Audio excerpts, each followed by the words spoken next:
Welcome to Unity Inspired Living.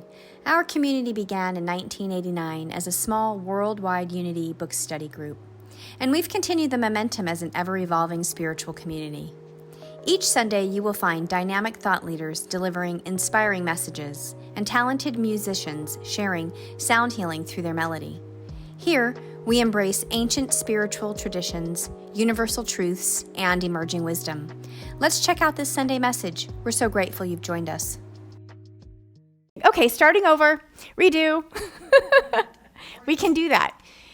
That's the good news. We can do that at any moment. So that's part of Roots Before Wings, actually. So a few weeks ago, I went to the dentist because I had a crown that cracked. So I went in thinking, well, just replace it because now I need a new one. And much to my shock and dismay, the dentist told me that I needed to extract my tooth immediately. And I, first of all, was shocked. I was like, what's going on with my tooth? She said, well, basically your tooth is dissolving. And so how I heard that was, my body's eating my tooth away. And yeah, it's called resorption. I never heard of this before. But I didn't really want to hear that day. It's like, no. So I said, okay. No, I don't want to extract my tooth. That's not a plan I want to move forward with. So I said, can we just do the new crown? And she wouldn't budge. She was adamant. She said, I'm not even going to replace the crown. The tooth is worthless and it needs to come out. And so I left because she was really adamant about her view, and I was adamant about mine. I had faith in my tooth. It's like, we're going to find another path. And so I went to an endodontist. I did a little research and found out that an endodontist is the one really to talk about resorption, all this. So I went to him, and he did all kinds of imaging. So not just the x-ray at the dentist. He did all sorts of, I was in this machine and everything. So his conclusion was different. With this closer imaging, this closer look, he said, no, actually, it's not resorption. I can kind of see where she saw that it could be that, but now that I've been able to see the tooth really well, it's not. So that part is fine. We don't need to extract it. But there is an infection in the root, and you do need a root canal.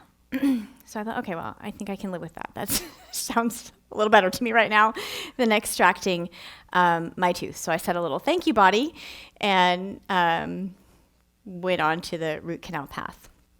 But here's what struck me. On the surface, my tooth looked healthy. Both dentists said so. It's like strong, no decay, no pain.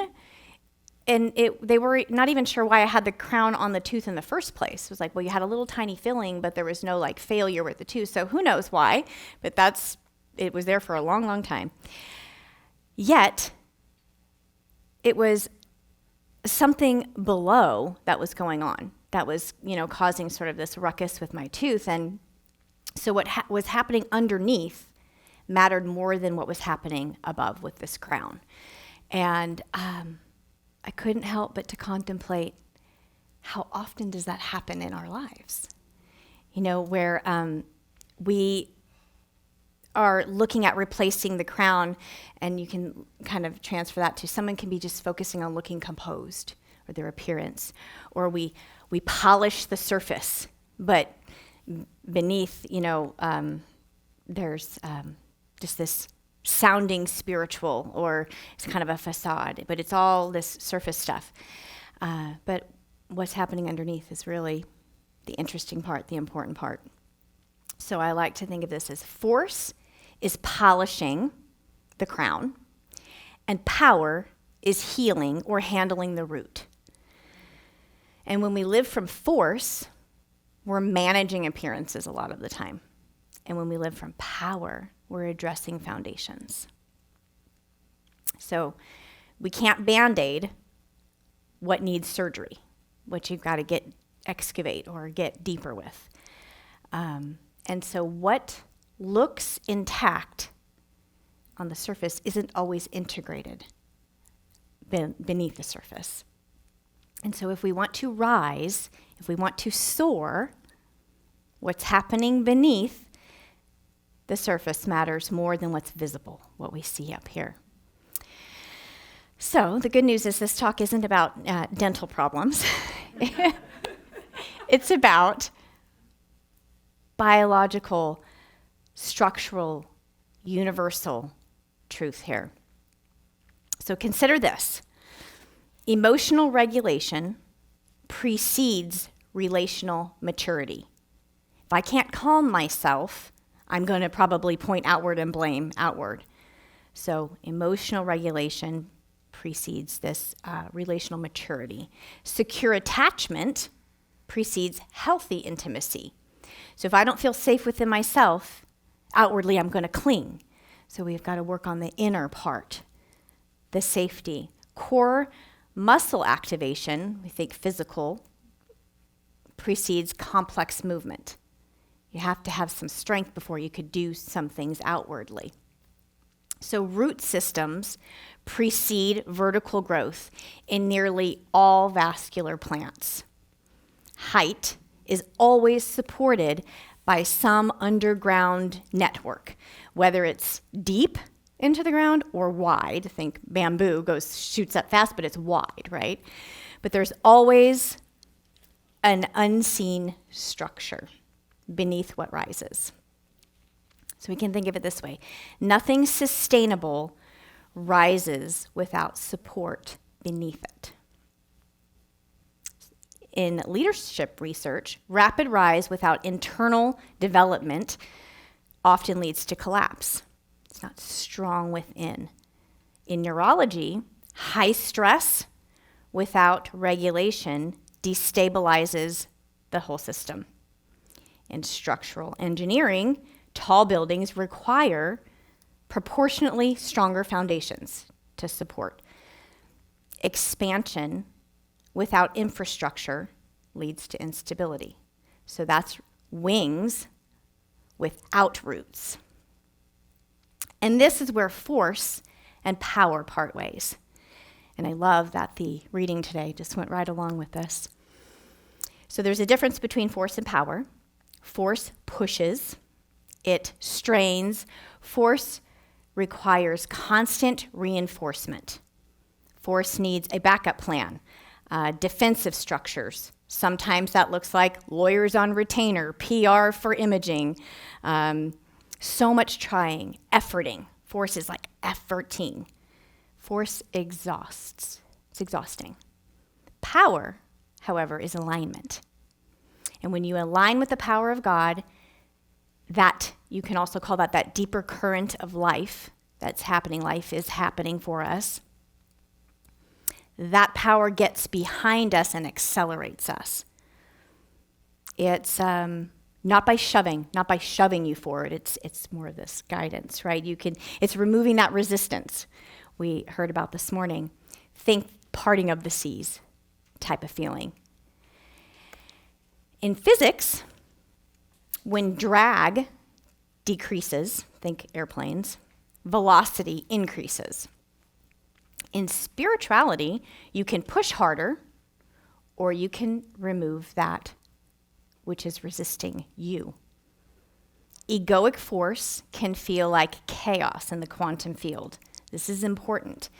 So we can amplify interference in the field that we're working with because we're energetic beings. But power flows, power stabilizes. So when we stop that forcing, we reduce that drag.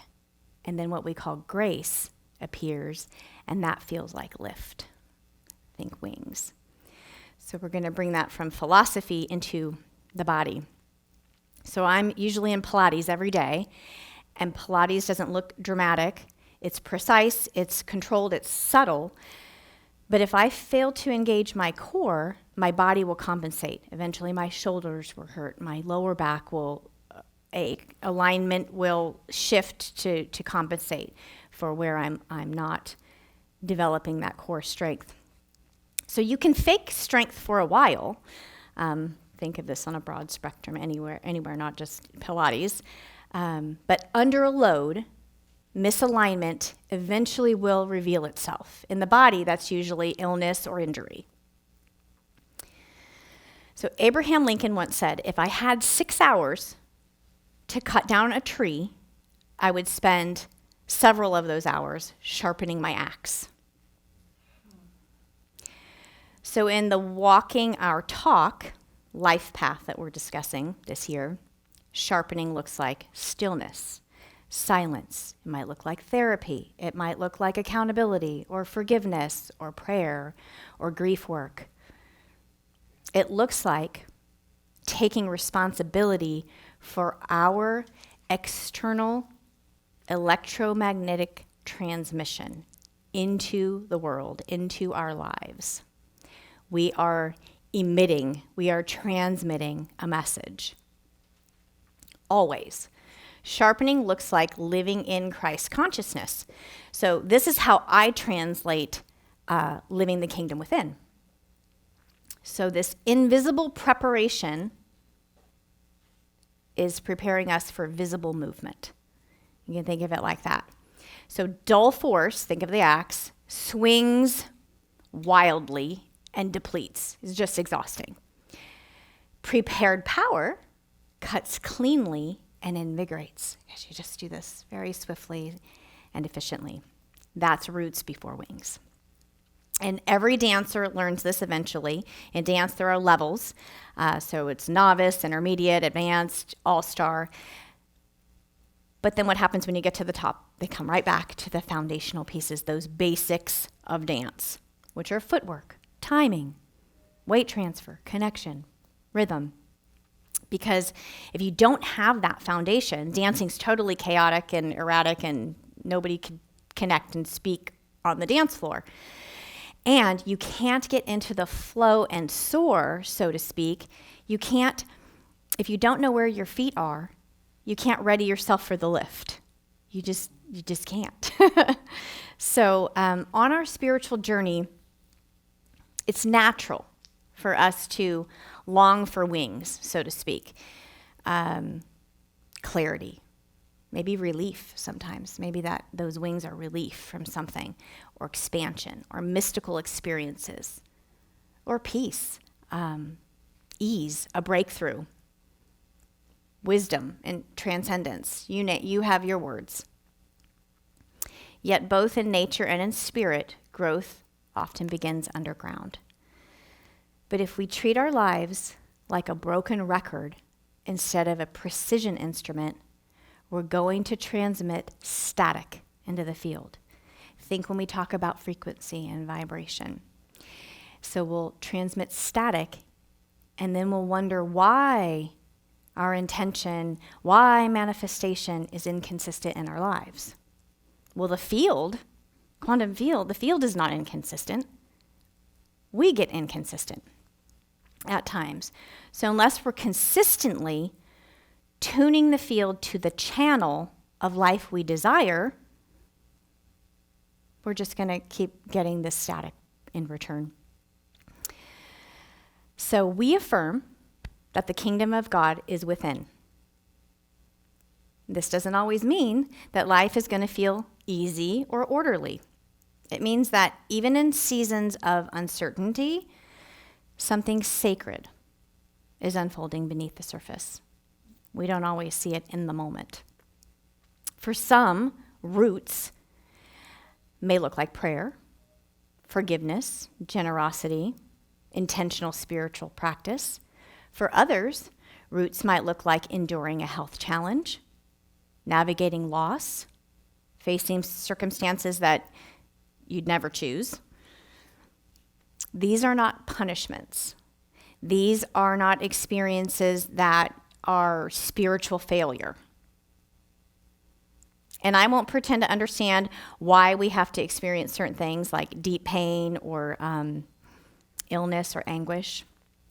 But I do trust that there are no experiences wasted in divine mind. Even in darkness, something is being refined.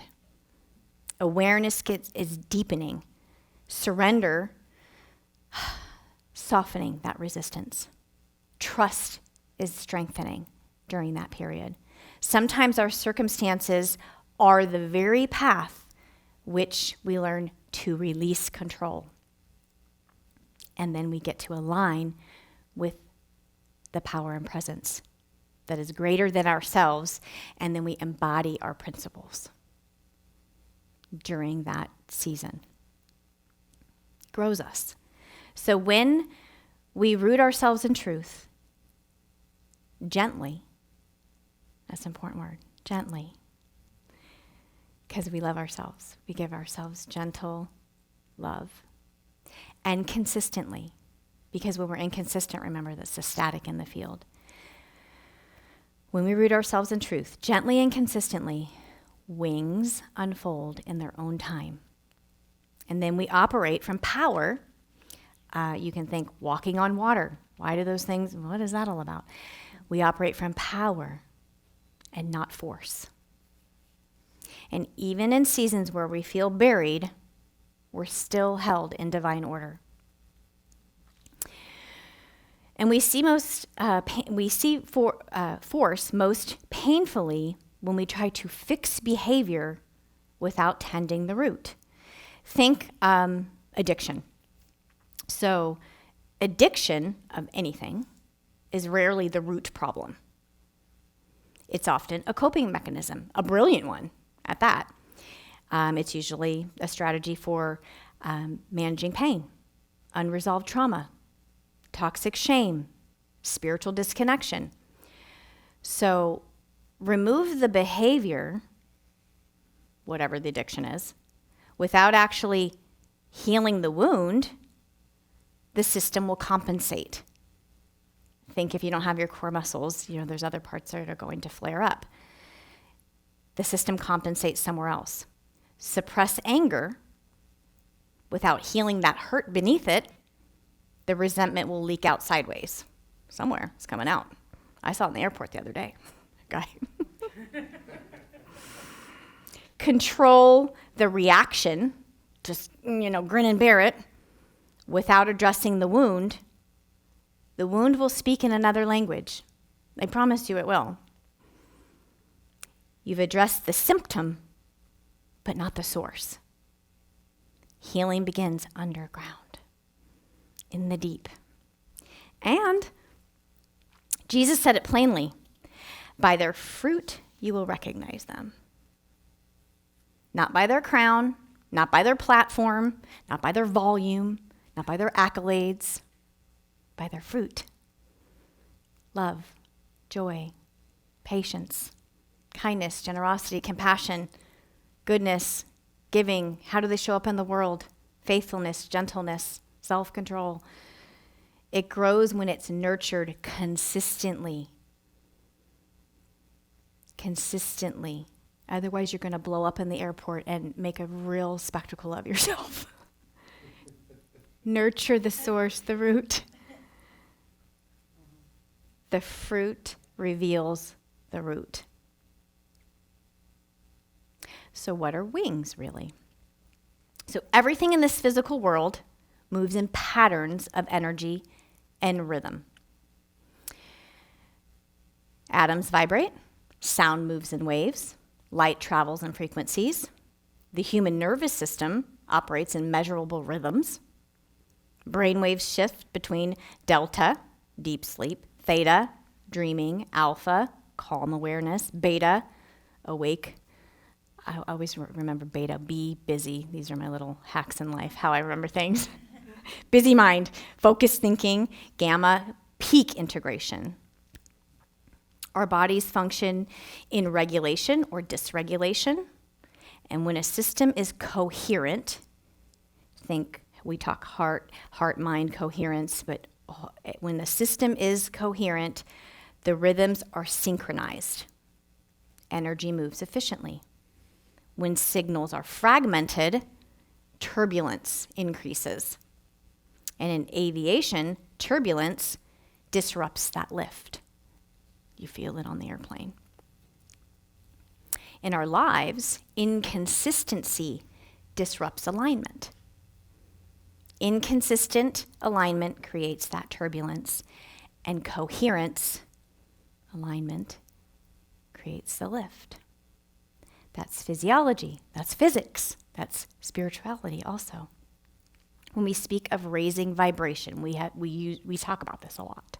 Raising vibration, what we're often describing is this coherence, emotional regulation, integrity between what we believe and our behavior, alignment between what we profess and what we practice.